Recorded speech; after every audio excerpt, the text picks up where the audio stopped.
Bruce to here, new episode of Soloing Secrets. This is Robin Trower, and I've had a lot of requests to feature more of Robin Trower's music, and if you search around on my channel, you'll find an episode of Chordplay and an episode of Three-For-All devoted to Robin Trower, and a phenomenal player, legend of the guitar, and he basically has been on the scene since around 1962, working with some early groups, and then he joined Procol Harum in 1967, and their debut single, A Whiter Shade of Pale, became a huge hit. And he continued working with Procol Harum on their first 5 albums. I think he left around 1971 and then became a solo artist. And he fronted his own trio, the Robin Trower Group. And they just erupted in the early 70s and saturated and influenced the entire scene. And Robin's playing style, definitely blues rock influenced, a huge Hendrix influence, commonly used in effects and crazy bends and all kinds of stuff. A very important guitarist and a legend of the electric guitar.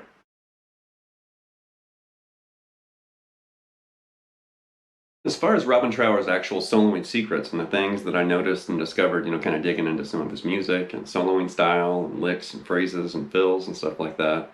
I mean, definitely he's a big blues rock player, lots of hybrid pentatonic scales and, double stop phrasing and bending and stuff, unison bends, double stop bends and all kinds of stuff, oblique bends.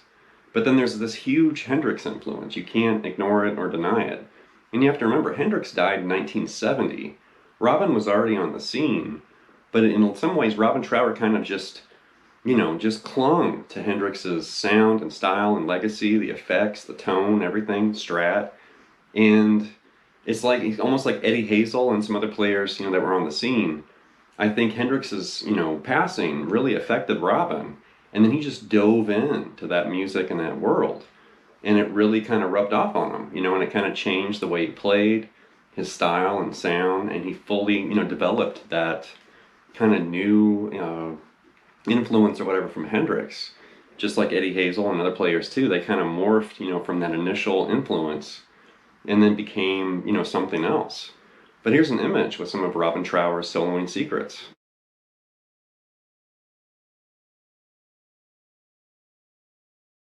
So the music licks and examples in this episode are going to be pulled from one Robin Trower album, and I approached this episode a little different than some of the other episodes in the Soloing Secrets series. Instead of, scouring through all their material and albums, Robin's had 25 solo albums, 10 live albums, not to mention the work with Procol Harum and Jack Bruce and some other people. There's a lot of music and a lot of, albums in Robin's universe. So instead of skimming through all that music, I just locked on to his most famous and popular album, which is right there on the wall, Bridge of Sighs. And I don't know what it is about that album. It's just electric, and there's so much feeling and energy in the guitar, the vocals, from James DeVore, the late great bassist and vocalist. Amazing album. And it's just packed with Robin Trower's, licks and phrases and Trowerisms, I guess. And so I basically just queued up one album, and if you want to explore more of his music, like I said, he has 25 solo albums. There's plenty to dig in, but that's a great place to start. So here we go.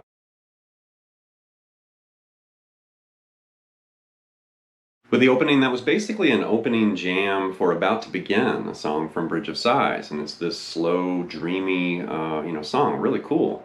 And before we even get into any licks or lead guitar, just the chord progression, right off the bat, it's really interesting. And it's E minor 7. And then you hear this B minor 11. Which that's super tasty.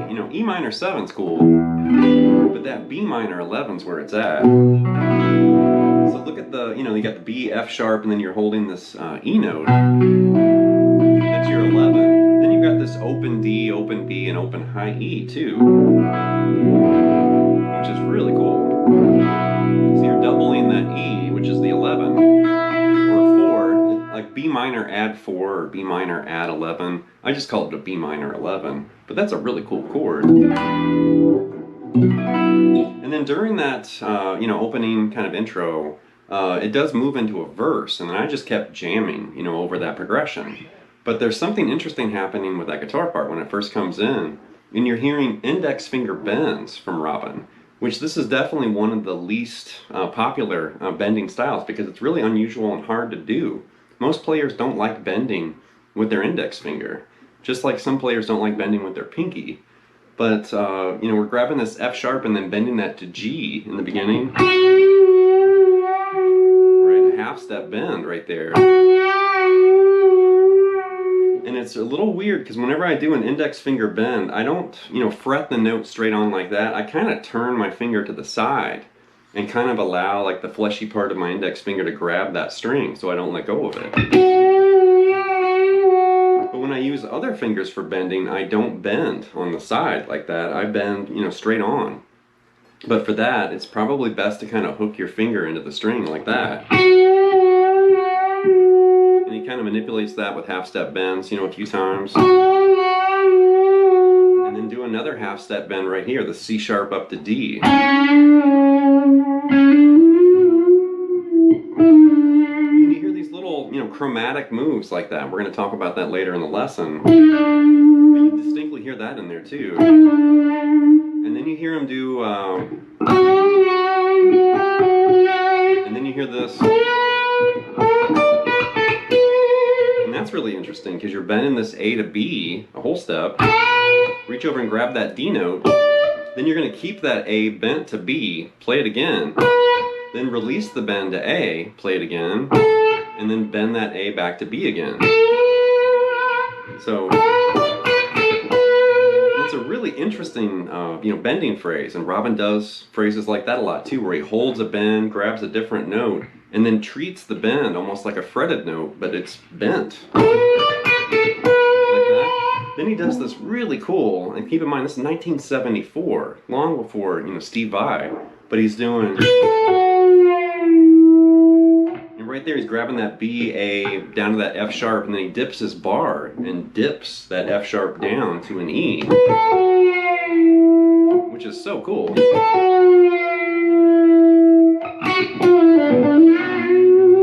then it just keeps going from there. But that's a really cool, laid-back, mellow, slow, dreamy song. But About to Begin is awesome. So now let's attack those index finger bends head on. So let's grab that first note again there, that F sharp to G, and just kind of milk it back and forth. And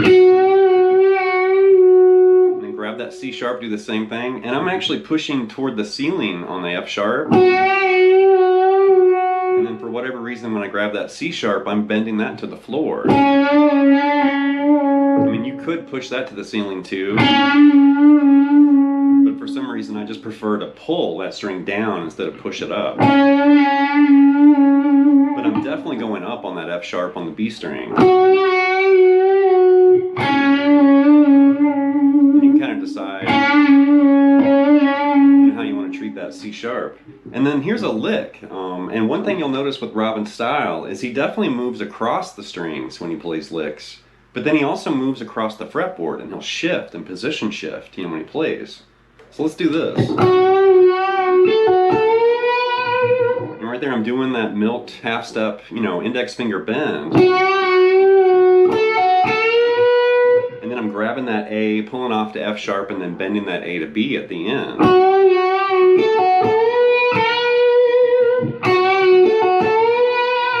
Now let me show you what I mean as far as him moving across the fretboard instead of across the strings. So let's do the same lick, but we're going to add a slide to this E note right there.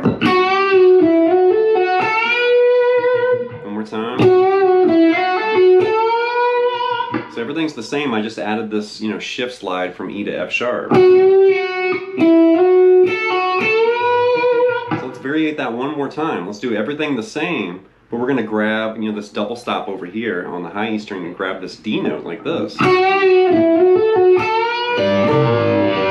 Like that. Definitely sounds like Robin Trower. And right there, I'm really just, once again doing everything the same. And then after I bend this A to B, I'm catching that D note with my pinky and letting that kind of ring together like a double stop bend. Now definitely Robin's a big fan of oblique bends, double stop bends, and these kind of smeared bends, on the fretboard. And we're going to lock into B minor. We're still in B minor here. And just think of the B minor pentatonic box right here. And for this first bend, we're going to do an oblique bend. So we're going to grab A on the 10th fret there on the B string and E on the 9th fret on the G. And then you're going to bend that 9th fret on the G up. But you want to keep the A stationary. So you're holding two notes, but you're only bending one string. Like that. that. Big time, Robin Trower bend right there.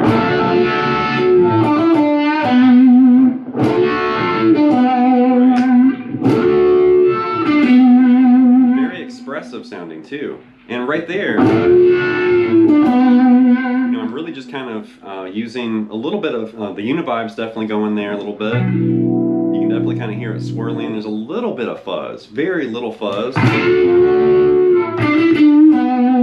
that. Now, that's an oblique bend. So now let's change that to a double stop bend. So we're going to change this A note to a G sharp right there. And now you're going to basically smear and kind of smash your finger down on those two frets on 2 strings right there. Like that. Instead of the oblique bend, that double stop bend has a little different ring to it, right?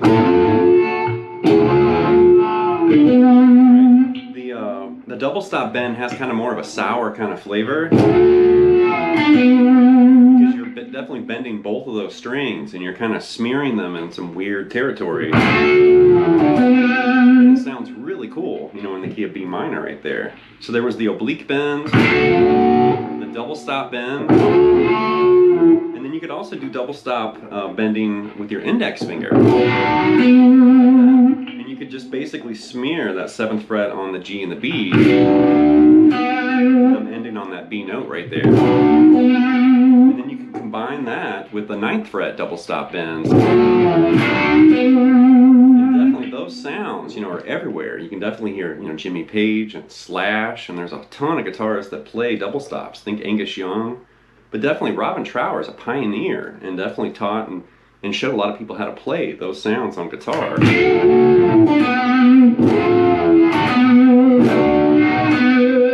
been around for a long time, and Robin Trower definitely kind of opened some of those doors. Now we're going to move to a different song and a different batch of licks. Now we're going to look at these little chromatic movements that Robin likes to throw into his licks and phrases, and this is going to come from Day of the Eagle. So now we're going to be in C sharp minor, so up a whole step from where we were. We were in B minor technically, and now we're in C sharp minor. And this is during the kind of kicked back part, like when it kicks back and kind of gets a little slower, this part. And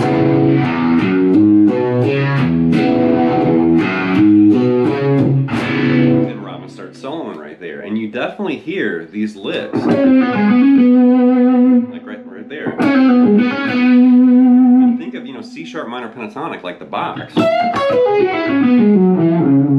Right there, we're literally grabbing C sharp, moving back to C natural and grabbing that B, and then grab this G sharp, and then that B, C sharp to B. And it kind of creates a really interesting phrase. It's really simple. But he's doing that all over the place during that outro solo from Day of the Eagle. And he also does it on the G string right there. Same lick, just a different set of strings and using different notes. Really cool phrase. You can take that phrase and extend it even further. And there I literally just kind of move down. Now I'm going in the blues scale right there, C sharp minor blues. And then kind of making my way down to end on that lower C sharp. And then also in Day of the Eagle, you can hear, like I said, these little chromatic moves. There's a lick like this. And right there, we're doing index finger bends and that chromatic movement, and there's part of an oblique bend. Like that. Really interesting stuff there. Here's another Day of the Eagle lick, and it's really, typical sounding, but the way he phrases it's unusual, like this. One more time. And right there, it's, C sharp minor pentatonic. And then he's going to bend this B to C sharp twice. And then he frets C sharp and slides that off at the end. So it's really cool the way he's kind of playing with your ear with that phrase.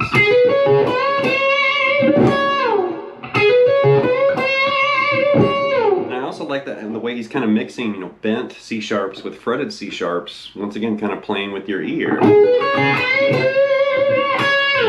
And now we're going to move into another song, which is going to move us into a different key and a different batch of licks. And this is going to come from Two Rolling Stone, which is also from Bridge of Sighs. And now we're in the key of C. So we've done this little weird chromatic move from B, where we started, to C sharp, where we just were. And now we're moving to C, which is kind of weird. But this is during the bluesy breakdown in Two Rolling Stone, like this part.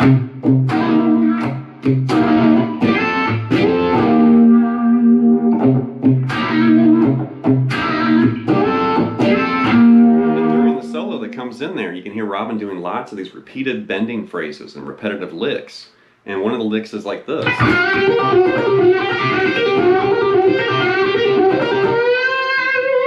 more time there.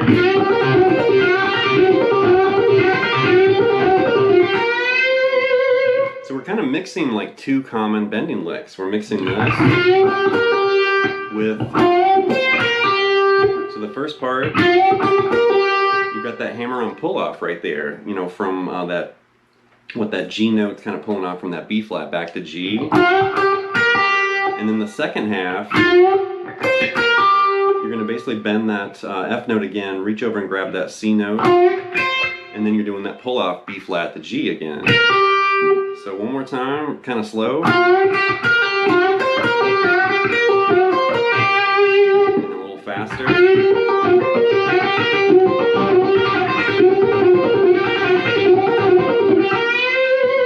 Going to end with a bend there, you know, from that B flat up to C, and that's definitely a kind of a signature Robin Trower, you know, bending lick. And then another one you can play around with, something like this. And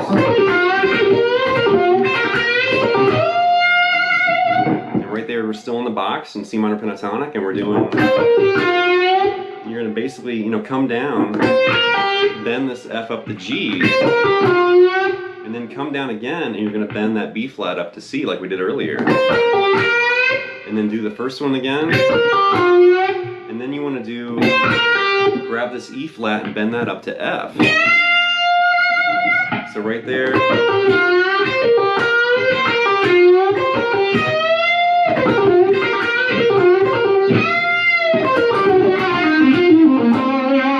So there we had this lick.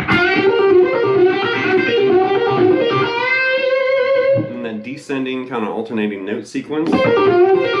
And I'm going to end this with one more bending idea here, and we're really just going to move gradually down the strings, and we're going to end with a Hendrix lick like this. One more time. So right there, we're literally grabbing the top part of, you know, C minor pentatonic, and we're doing this. And then do the same thing on the B string right there and come down the scale. And we're starting with the bend and then walking down the notes from the scale. And do it again there on the G. And then right there, we're going to literally grab this F note, slide to nowhere, and then we're going to shift back to E flat. Like definitely a Hendrixism right there. You can definitely hear Hendrix slide. You could also hear him bend. I'm targeting that minor third, that E flat right there. You know, because we're in C. But you got that.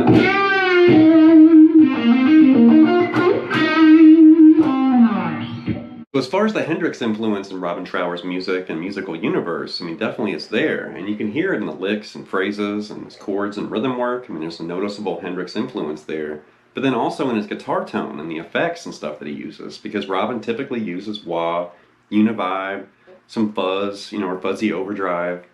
And definitely, you know, kind of channels this Hendrix, you know, flavor and sound when he plays. And so for our, you know, video here, I had to simplify, because I definitely don't have Robin Trower's rig. And I don't have Hendrix's rig either. But I'm using an MXR Uni-Vibe. I'm also using the MXR Classic 108 Mini Fuzz.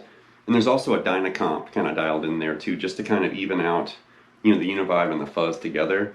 So I have kind of an approximation of Robin Trower's tone. It's not exact, but it sounds kind of Trowery. And it's really that Uni-Vibe that helps. And right now I have the level and depth all the way up, and then the speed is on like 9 o'clock. And that's the sound we have right there.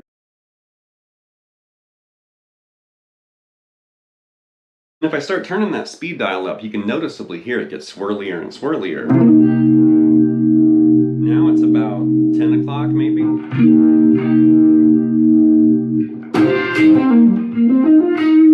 And you really have to be careful, when you start adding, definitely a Uni-Vibe and a fuzz and a wah together.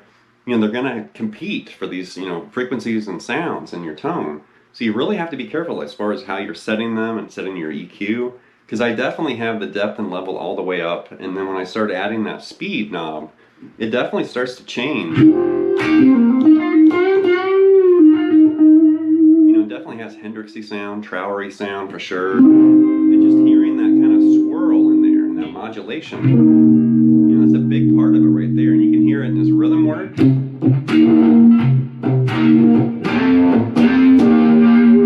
Hear it in his leads and solos and stuff. And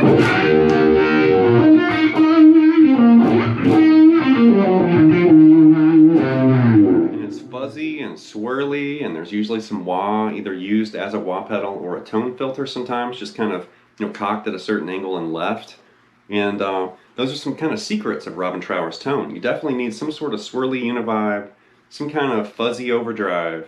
And I'm not using a wah, but definitely a wah will give you that trifecta of Robin Trower's tone. So if we really look at the Hendrix influence in Robin's playing style, we can see all sorts of similarities and borrowed phrases and ideas, from the legend Jimi Hendrix. And let's take a look at that targeted, minor third, or E flat right there. We're in C minor pentatonic, and we're basically targeting, it's like the middle note of that C minor bar chord. E flat, that's the minor third of C. And that's the note we're really wanting to hit, with some authority and conviction or accent. So right there we can bend to that note, that F up to G, release that F, and then target that E flat. Like that.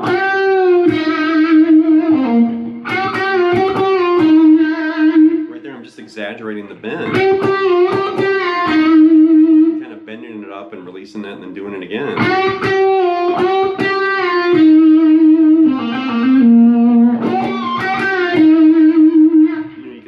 Like we talked about earlier. Right there I'm sliding literally to nowhere and then shifting back to that E flat with authority. You can definitely hear Jimmy do that a lot, and Robin Trower. But then right there we have that phrase. So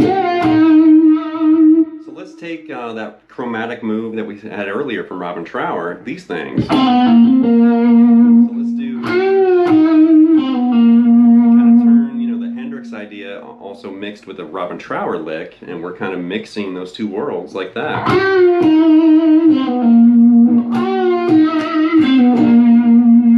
move it up an octave, do it up here. Same idea. You move it down an octave.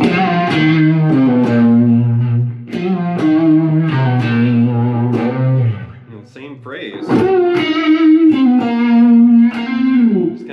Different octaves there, and really notice some of those phrases in Robin's playing, whether it's a solo or a fill in a song or something like that. And even his rhythm work too reflects that Jimi Hendrix influence. All right, that's going to wrap this episode of Soloing Secrets with Robin Trower, and definitely a very important, influential, an essential electric guitar icon, legend, hero, and influenced everybody on the scene, whether they were listening to Procol Harum or not. If they didn't know who Robin Trower was by the early 70s, literally everybody knew Robin Trower by, say, 1973, 1974. He was everywhere, and a bona fide, rock guitar god for sure. And he's still active, which is amazing. And I give props to any musician that's, accelerated and older, but they're still working, still releasing music or touring or appearing. Huge props for that. Way to go, Robin. So anyway, leave some feedback and comments. Please subscribe to Night Lessons, and I'll be back before you know it with more content material. Thank you.